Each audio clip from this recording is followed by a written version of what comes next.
moment that you notice differences in whatever it is that you're trying to do, or whatever it is you're doing, if you notice differences, and those differences are those incremental stages that you were talking about. Yeah. It's the smoker, say, who wants to give up cigarettes.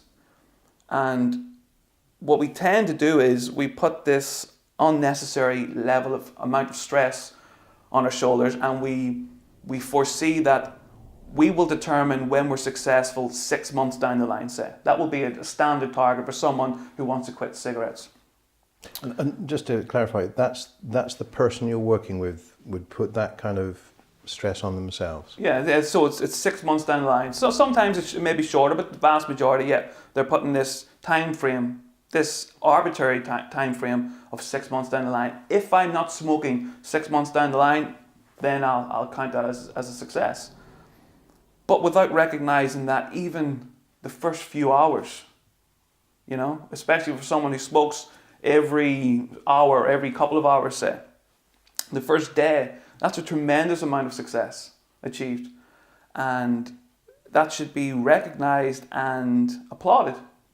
And then when you see how easy the first day was, then you're taking it in steps. It's not this 6 month long drawn out experience. It's a daily event. So I think that's very important. And I think what's really good is that if I relate that to the way that students tend to work, is that when you give them a deadline for a task to be completed, they'll ignore it until the last minute. It's almost as though, and then they don't give themselves enough time to accomplish what they need to accomplish, and they crash. They literally stress out. So again, what's quite nice about that idea that you're giving is that if you take away that target, you give them permission to just take small steps, as opposed to them sort of forcing themselves into an unrealistic goal, perhaps. Yeah. So I think that's quite interesting. I mean, I think what you mentioned about you don't direct, and I think that's quite interesting because I've looked at the Association of Coaching and how they would tend to work. It's that you are facilitating and going on the journey, but you're allowing them to make the decisions of how they direct. Yeah. Because I view what it is that I do as it's an art form. I'm dealing with things that are completely subjective. It's someone's subjective experience. So if I'm working with someone who wants to create something, an element that's better in their life, how on earth could I define what is better for them? If I was to say to you, in this room, pick one thing and change it that would make it better for you, there's no way I could possibly know what that thing is. So when we're dealing with something that is completely subjective, it's impossible for me to be able to tell them what that thing is. So yeah, I like to remain flexible in my approach.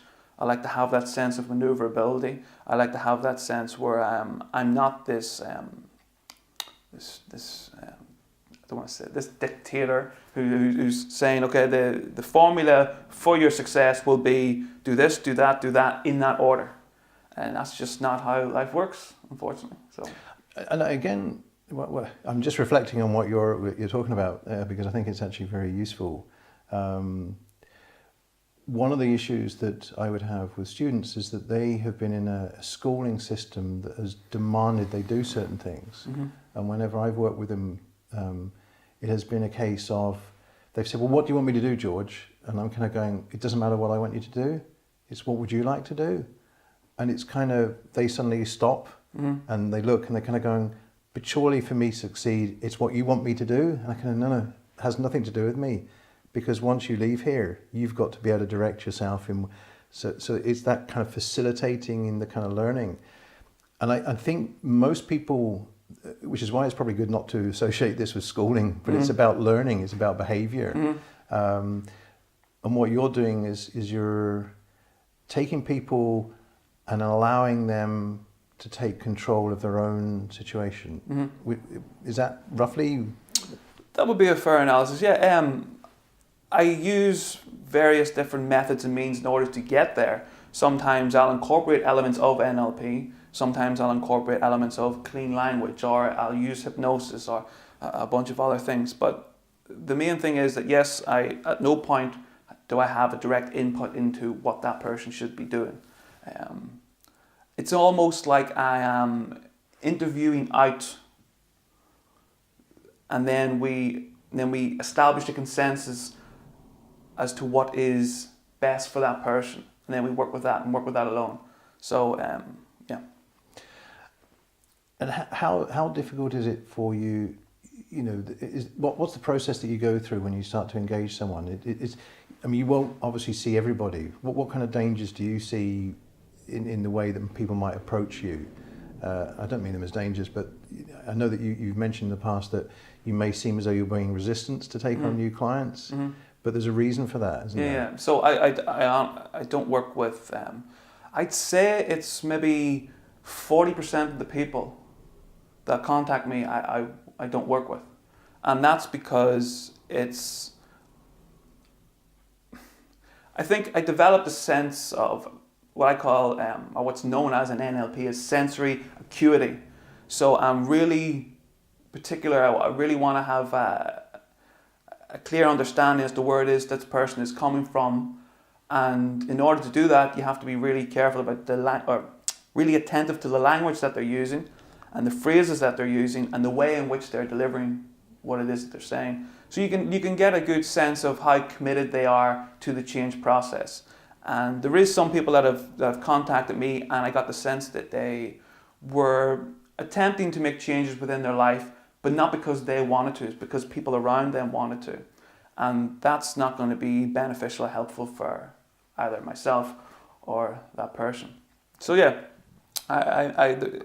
to book an appointment with me is quite difficult, and there's a long drawn out process which is there to establish that level of commitment to the process of change, because it's kind of like, it would be analogous to someone who's getting a personal trainer to improve their health.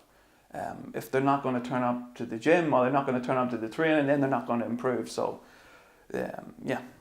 So they have to show a certain sense of commitment, because it's like a dialogue. They've got to contribute, and those people that maybe aren't contributing, they're putting the responsibility on you, but it's actually their responsibility, would you say? It is 100% their responsibility. I'm there to assist it. So I believe the term, I'm not saying I'm not a counsellor, but I believe the term counsel comes from to carry alongside. I like that approach. That's my role. I'm there to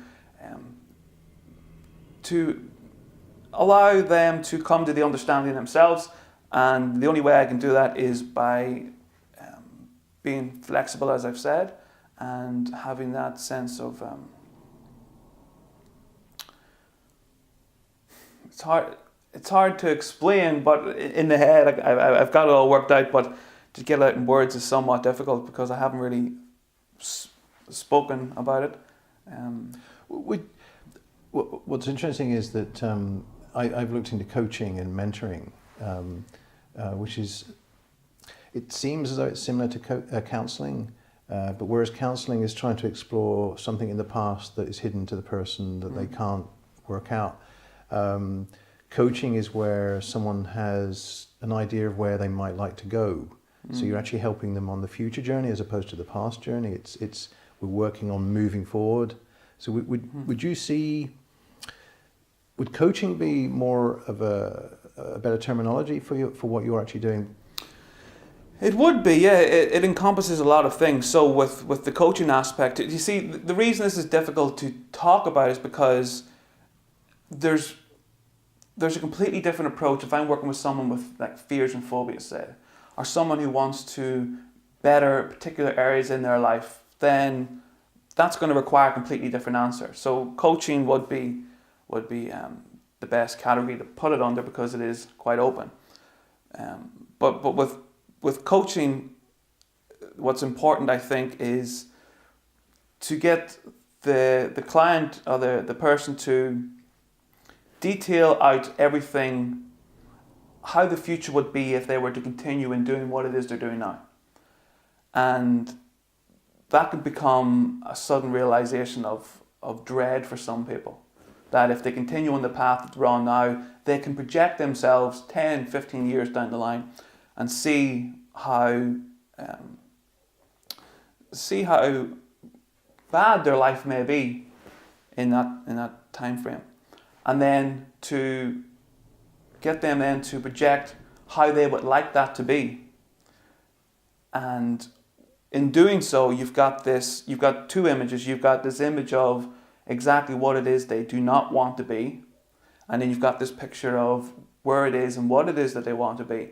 So if you take this terrible outcome and put that behind them to act almost as the motivation to drive them forward. So every time they look back, they're going, this is not where I want to be in 10 years' time. So that's their motivation to drive them forward. And then this is the goal, this is where it is that they want to be. So I think that's a good way of approaching it. And you can do that in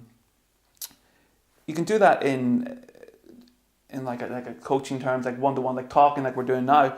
But one of the ways in which that has been proven to be beneficial was by a psychologist called James Pennebaker, I believe his name is. And he done this study on people with post-traumatic stress disorder. And he got them to write out their experience. And as they were writing out their experience, he noticed over the course of, it was over the course of several weeks, and the vast majority of people made tremendous changes within their experience, and they, I guess you could say, they were cured of post-traumatic stress disorder. But he was interested to find out what was the difference between the people who made the changes in their life and the people who didn't. And he got this, one of his students that was working alongside him was also a computer programmer, and they took everything that was written from every participant in this trial, and they noticed that the people who made the biggest changes were the people who changed what it was. They changed the adjectives, they changed how they described their whole experience. Whereas the ones who didn't make no changes were the ones who used the exact same terminology, the exact same words over and over and over again.